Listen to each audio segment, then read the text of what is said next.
GPA for that first semester was good. I'm gonna get to the second semester in a little while.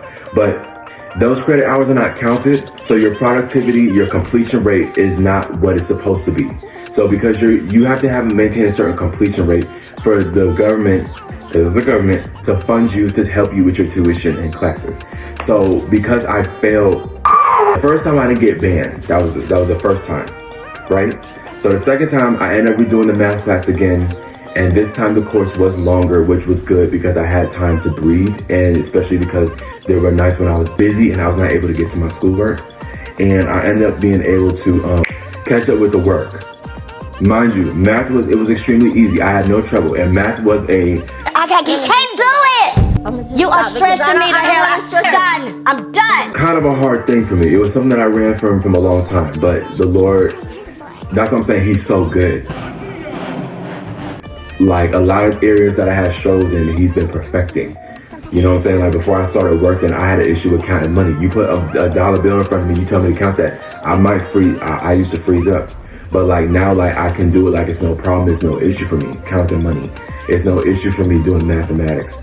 And that's one of the reasons why I hated math. A lot of people hate things that they're afraid of. That was something that I was afraid of. And God, that's how you know God is like a father. Parents put you in a situation where you confront a certain thing that you're running from. God is a parent, such a parent, that like, he's like, you can't run from this. You have to learn this. You know what I'm saying? And like, I remember I had my first customer and everything like that. And I thought I was safe because I was doing credit card transactions, and I got confronted with a cash transaction. And I was like, you can't run from this. And then I started getting better with counting money and everything like that. So like math wasn't an issue and everything like that. Like I said, I was flying by that course. I knew how to round, borrow. I knew everything that was an issue for me in grade school, I was excelling in. So after that happens, the teacher was very helpful. The amount of favor that God put on her for me was amazing. And at that time, during that time, the way that the classroom was, I had my homeboy at the time that I was talking to. Me and him was helping each other with work. Me and him were always communicating and everything like that. Me and him don't talk as much now because he's working. And me and him had plans to hang out and we just didn't. Which I hope we will in the future, but we, you know.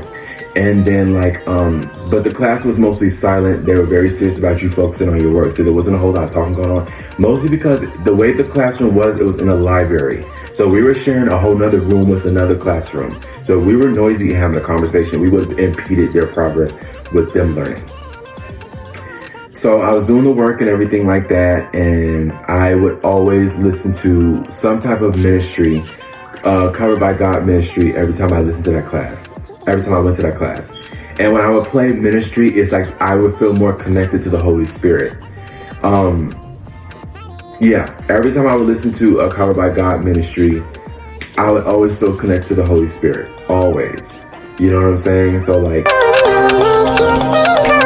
I'm freezing because I'm debating if I should tell you the video. The video is called Any Day Now and everything like that. That's with Miss Tiffany Montgomery, Beverly Tucker, Sophie, I think her name is Sophia, Prophetess Leslie Osei, and everything like that. I would always listen to that ministry.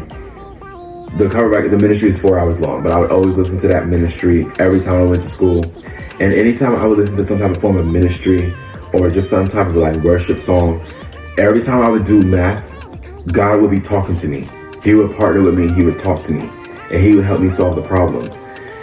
So fast forward, you know, days go by, obviously, but this was also during the time I was not doing so good in my English class because I didn't know how to formulate an essay. I was not studying grammar. I was just doing horrible, like I said, not utilizing my resources wisely.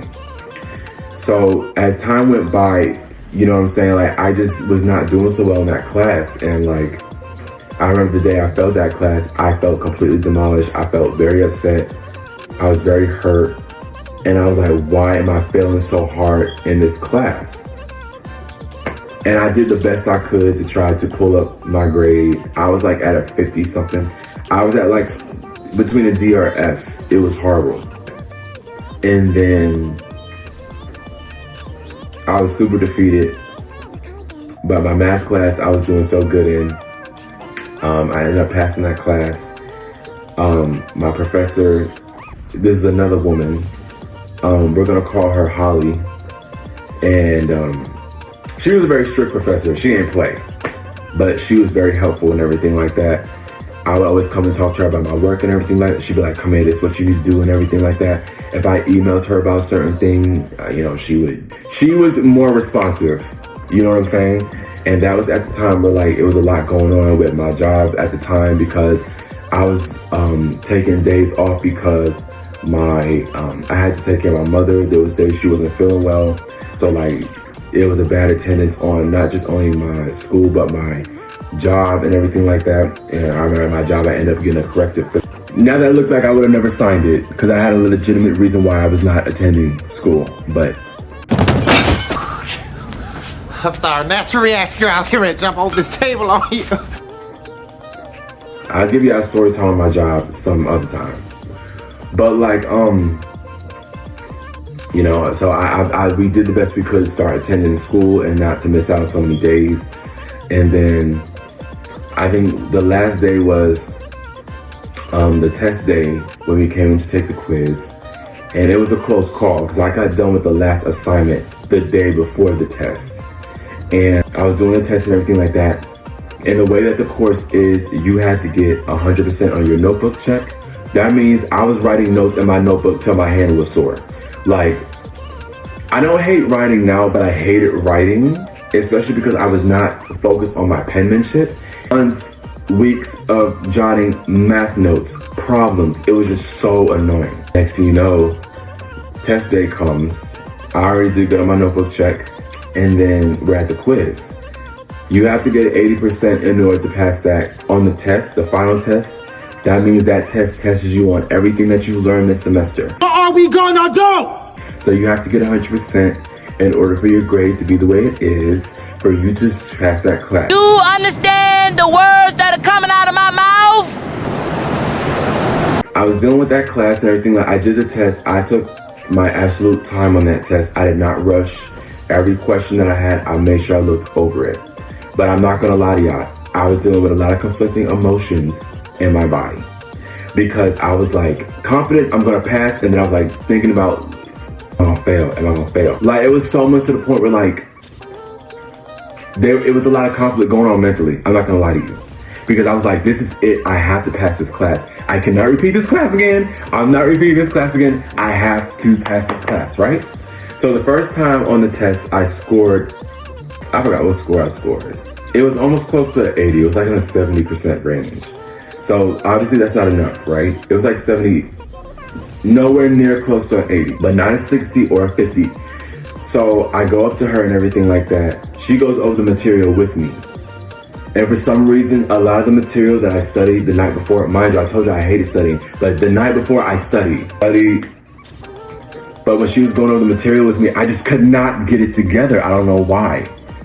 So I was just praying, I like, God, please, man, help me, right? Calling on God, right? That happens. We go over the test and everything like that. I think I managed to answer some of the questions and everything like that, because some of the material I did remember. And then she sent me back to my computer to take the test again. I took the test again. I took my time again. I did not rush. I didn't rush. But I tell you, my mom was in the car waiting for me, right? But when I tell you I took my time, I knew that it was like, the class started, I think, early in the morning. It was like an 8 or a 9 o'clock class. I ended up staying at that school till 1 in the afternoon. That's how severe it was. And then like, I think I got another score. It was a 70, but it was not an 80. So I'm not gonna lie to you, part of me is defeated. You know what I'm saying? And then my mind is reflecting, but God, you said, right? But the thing about God is, you can be in a situation where he's prophesied something to you, and the situation may not be the way he said it, but then he's like, just hold on a minute. He had I don't want to say other tricks up his sleeve. He's like, nah, son, it's a little more road to go. Keep walking. It's a little more road to go, right? So I tell my teacher and everything like that. Now, the obvious thing she could have did was send me home. Everybody else got done with their test. I don't know if everybody passed or not. I don't know if she had that same grace with everybody else. But it's like she was there for me. It's like Miss Holly was there for me. She kept pressing for me to get a passing score that I needed. So I sat with her, she sat with me, and we ended up going over the problems and everything like that. And written work also counts. For me, the way that I do things, I had to get into the habit of writing my work on a piece of paper. Because mentally, not really good with mental math, but I had already solved the problem from what I reflected from the other few nights that I've studied in the material that I went over during the course. So like, I was already doing the problem in my mind. I didn't do it on the paper. And doing your work, showing your work counts as points for the grade. So she went over it with me and I had to write certain problems down so that it can count. I did what I did, and mind you, she was frustrated too. That woman had things to do. It was before Christmas break. She had a family to go home to and everything like that. And like, she was irritated. The moment was just very tense. And like I was so dedicated to passing this class. If I had to stay there until 12 o'clock at night, which I don't think Central Piedmont is open that late, I would have stayed late. But God was like, no, I got something better for you. So I started doing the, the work and everything like that. I did whatever I had to do with Miss Holly. She bumped my grade up to 80. So that's like so supernatural because that's like, I don't know what score I got on that test, but it was nowhere near 80. How the heck I sit with this lady and do what I'm doing and she bumps my grade up to an 80? So like, but the moral of the story is the reason why God came for me like that, he blessed me like that, because I was doing the work. You know what I'm saying? And I know a lot of times as Christians, like we get certain prophecies and God tells you, oh, you're going to be this and this and that, you're going to own this and everything like that.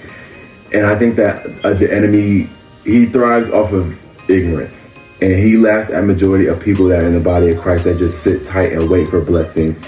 But in order for you to reap a harvest, you have to sow seeds. You know what I'm saying? So like, because I was doing the work, I was a farmer that was tilling the grounds. You know what I'm saying? Like I was planting the seeds and everything like that. God was able to let it rain. My result to that harvest, I passed that transitional math class. So that thing is now a thing in the past. Now I don't have to worry about that class ever again. I passed it, and then after I was done, like I said, I spent so much time there, other classes were coming into the spot that we were in. And like after that, me and her parted ways, and I just never seen her again. You know what I'm saying? And the funny thing about divine helpers are people that God puts in your life, and then after that assignment is completed, you never see them ever again. You know what I'm saying? She went her way, and well, actually, because I'm in online school, but like I never seen her again after that. Like I said, I did good in my math class, but my English class I didn't do so good in. So because I failed 2 courses, I had to retake 2 courses. That was 2 times. First, it was the transitional math class, and it was the English class. It hurt my financial aid.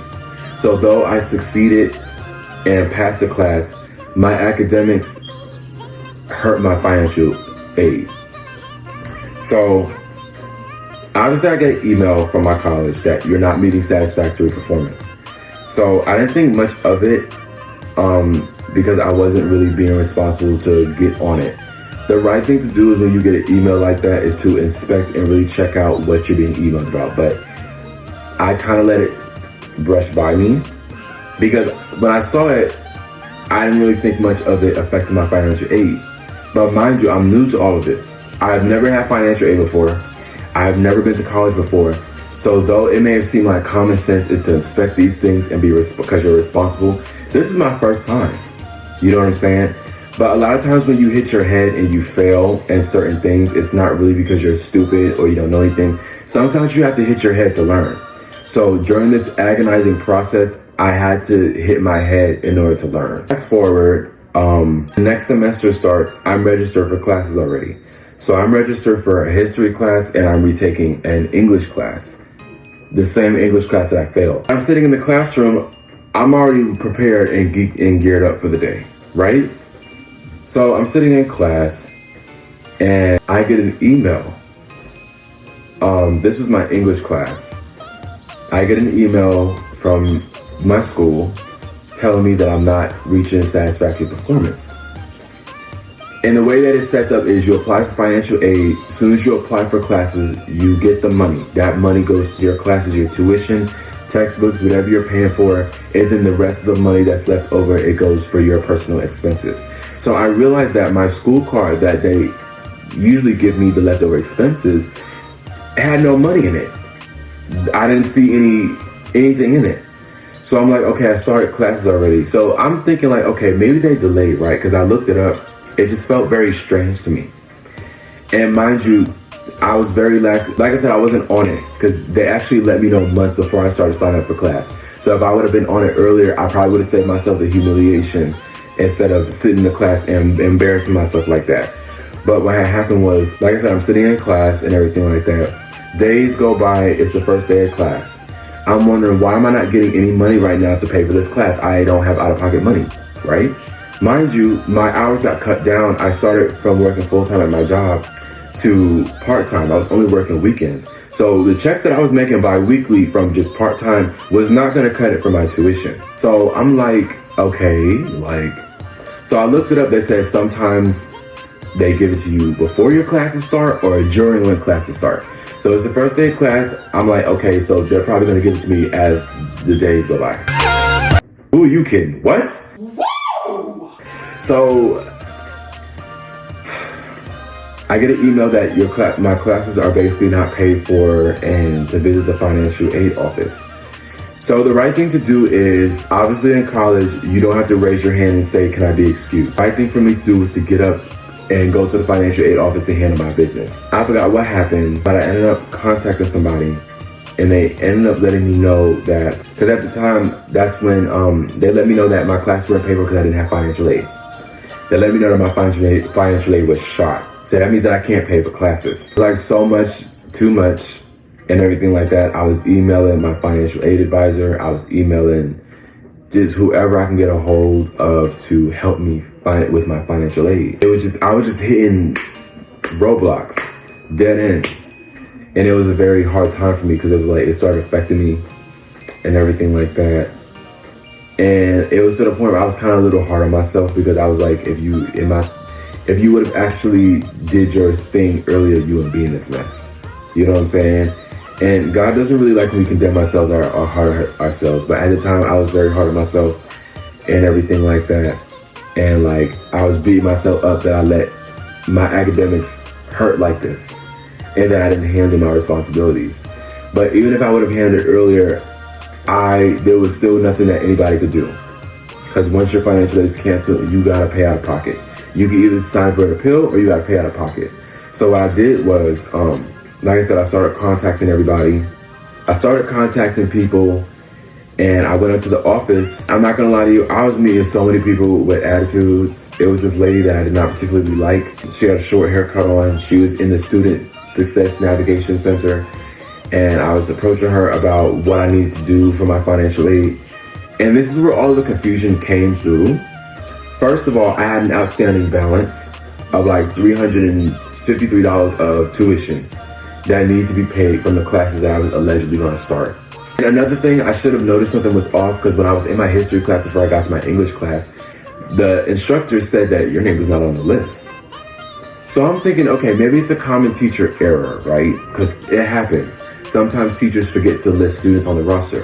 So I'm not putting two and two together that I'm basically being let know that like, yo, this was going on. So I'm thinking it's a common professor error, right? But nah, it was because I was not on the roster because my classes weren't paid for. So I ended up paying that debt for months. I spoke on the phone because at that time, the debt was owed so long ago that when you owe tuition to a school, they pass it on to I forgot what that company is called.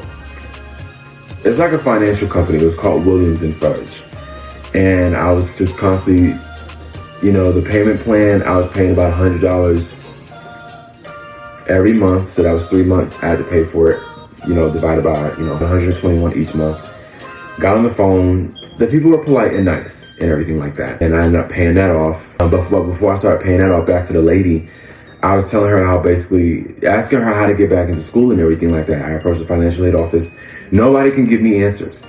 The lady told me to file for an appeal. Like I said, she had a very nasty attitude. I can understand their frustration because dealing with the frustration with students and customers, but like, I don't care about that. You know what I'm saying? But she just had a very nasty attitude. I was basically asking if I filed for an appeal, right? For some reason, my mind, I had so much in my head. I thought that she said that if I do something that it'll basically blow over. But what she basically meant is if I filed for the appeal and I got approved, that this would have blown over and I wouldn't have to pay out of pocket for next semester. So it was a lot of things that I was getting wrong. And I did apply for the appeal and everything like that. The only thing that wasn't in my favor, the only way you get approved for an appeal, I kind of roll my eyes at this because the reason why I just feel like it's no help.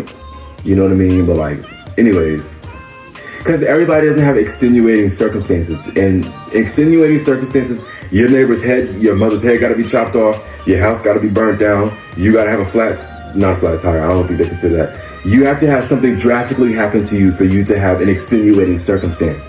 That's the only way they'll count it. But the only reason why I can say it is understandable the way they did me, if you are failing the class based off of you, then they make you pick up the pieces yourself. I can't recall if I was going through something at the time, I don't remember, but it was certain stuff conflicting with my academics, minus me not being responsible. I paid that debt off, I applied for the appeal, I got denied for the appeal. After I paid that debt off, I figured that would just fix everything. Wrong. You still have to take a class. So I'm like, how is this gonna happen? And mind you, I ended up getting fired from my job. I got terminated. I had no way. And I ended up getting terminated before the last month I had to pay that last balance that was due for that outstanding balance. Really, the way that I am, I'm very optimistic. Like when it could be destruction happening around me all over the place, I don't deal with the whole, and I'm not saying I don't ever deal with this, but I don't deal with the whole, God, why are you doing this to me? Like, I didn't have that whole thing going on. It was just, the only thing I knew to do was to stay positive. You know what I'm saying? Not delusional, ignoring what's going on around me, but like to stay positive and to not really worry about it. It was a lot. It took a lot of praying, a lot of fighting. Like I said, after that was finished, I applied for the class and my mom ended up helping me to pay for this class.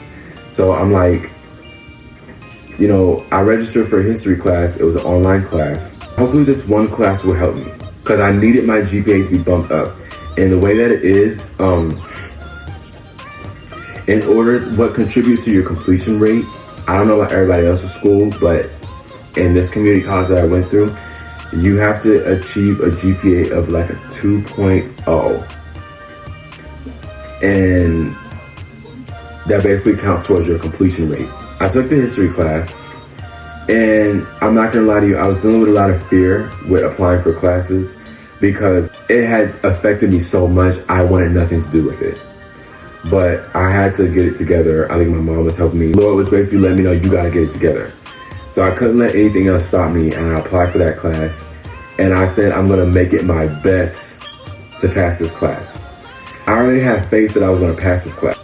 But the Bible says faith without work is dead.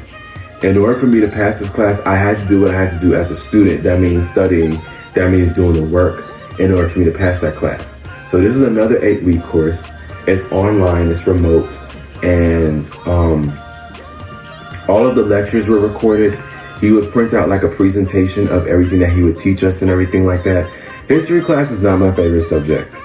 When I tell you this was God helping me, I do not like history. And the reason why I don't like history, I think most of it is revision. The term is called revisionist historians, meaning that people can change history any way they want to. People talk about people taking things in and out of the Bible. People take things in and out of history. And then I'm not really fascinated with learning about ancient kingdoms. And one thing that all these ancient kingdoms had in common, they all worshipped false gods. They were all obsessed with star reading, and God says star reading is a problem. They all had financial issues. The leaders were always power hungry. Just everybody had problems. They dealt with greed, vanity, crazy. Homosexuality, like I learned about Alexander the Great. And like people disregard the Bible, but a lot of these things that we see today with perversion, homosexuality, worshiping different gods, stargazing, that all started back then. God says that there is nothing new under the sun. And I think some part of history contributing to the Bible, biblical facts, is what also made it interesting for me to really like learn the material. Because as I said time and time again, I can't stand history. But I think God helped me. He made it interesting to me. So when I studied the material, I was able to like study it. Because when you're interested in something, you study. And I realized that I do study. Like, I love movies. I study movies. I love cars. I study cars. I realized that, you know, I don't know if this is a boy thing, because people just blame everything on boys. But like, I was very big on like studying things that I really liked, but not really wanting to study things that I just didn't like. You know what I'm saying? But God really helped me with that. I was studying the material. And every time I would take, you know, quizzes and everything like that, I would end up getting a high score. I didn't cheat. You know what I'm saying? Like, I would get a high score. And my grade was 80 in that class. So like, it was very good. I was very excited and everything like that. And, you know, the professor, he was mad cool. Don't get me wrong. He was mad cool. And then,